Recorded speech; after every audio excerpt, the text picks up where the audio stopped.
지난 2월 6,000톤급 대형 러시아 화물선이 부산 광안대교를 들이받는 아찔한 사고가 벌어졌는데요. 사고 원인은 어처구니 없게도 선장의 음주 운항이었습니다. 이와 관련 선박 음주 운항 처벌을 강화한 바다 위의 윤창호법이 국회에 발의돼 있다고 합니다. 법률방송 연중기획 잠자는 법안을 깨워라. 신세아 기자가 관련 법안 내용을 전해드립니다. 부산 광안대교 하부도로 교각 기둥과 기둥 사이에 러시아 국적 화물선이 콱 박혀 있습니다. 눈에 빤히 보이는 다리를 향해 방향을 바꾸지 않고 그대로 돌진해 다리를 들이받은 황당한 사고입니다.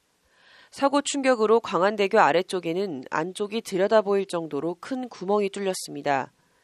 선박이 다리 기둥이라도 들이받았다면 다리 전체에 충격을 줄 수도 있는 아찔한 사고였습니다.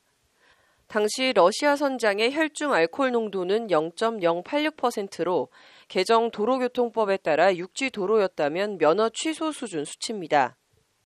이 같은 선박 음주 운항을 규제하고 처벌하기 위한 법안으로 해사안법이 있지만 육지 도로처럼 법안이 촘촘하지 못합니다. 이에 광안대교 사건을 계기로 선박 음주 운항 처벌을 크게 강화한 일명 바다 위의 윤창호법 해사안전법 일부 개정 법률안이 발의됐습니다. 법안은 지난달 15일 국회 국토교통위 위원인 더불어민주당 박재호 의원이 대표 발의했습니다. 법안은 현행 해사안전법은 도로교통법과 달리 술에 취한 정도와 위반 행위의 횟수에 대한 구분 없이 일률적으로 법정형을 정하고 있어 이에 대한 개선이 필요한 실정이라고 제안 사유를 밝히고 있습니다. 행정처분에 대한 기준도 모호한 실정이었습니다.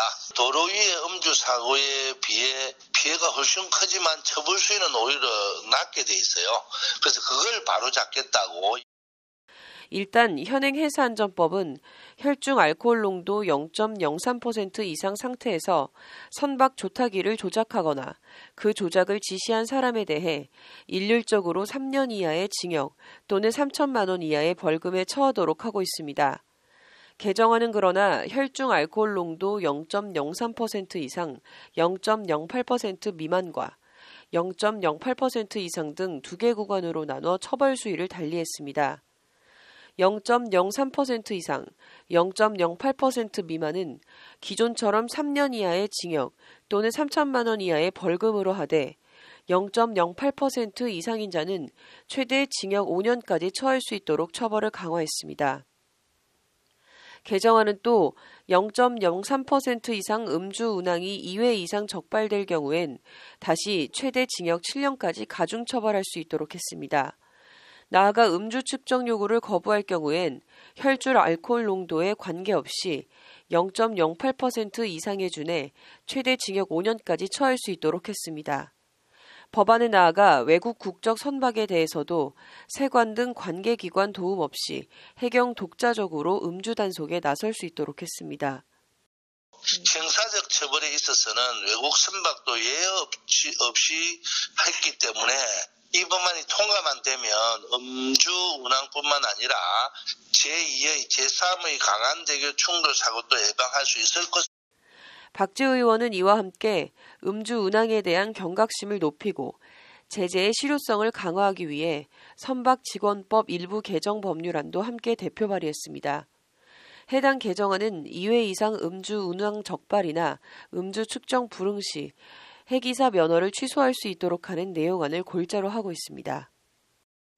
바다 위 선박 사고는 일단 한 번 사고가 나면 대형 사고로 이어질 가능성이 크다는 점에서 더욱더 각별한 주의가 필요합니다. 선박 음주 운항에 대한 경각심을 높이고 실효적 제재를 위한 해사안전법과 선박직원법 일부 개정 법률안, 두 건의 바다 위의 윤창호법 처리가 필요해 보입니다. 법률방송 잠자는 법안을 깨워라 신세아입니다.